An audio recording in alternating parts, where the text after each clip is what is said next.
ప్రభుత్వము హయాంలో ఎన్ని గుళ్ళు కూల్చారు, రామతీర్థం రాముడి యొక్క తల నరికేశారు, అప్పుడు కూడా స్పందన లేదు, ఎంక్వైరీ లేదు.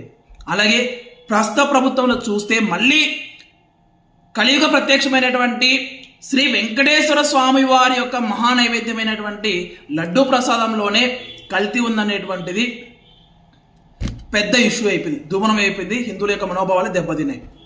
అలాగే నిన్న కూడా చూస్తే అనంతపురం జిల్లాలో రామాలయం సంబంధించినటువంటి రథానికి దుండుగలు నిప్పు పెట్టారని అంటున్నారు.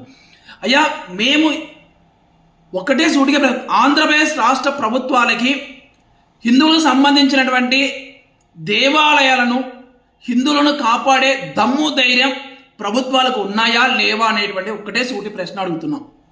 ఏ చర్చిల పైన కానీ, ఏ మసీదుల పైన కానీ దాడులు జరిగినట్టు ఎక్కడ కానీ కనపడలేదే.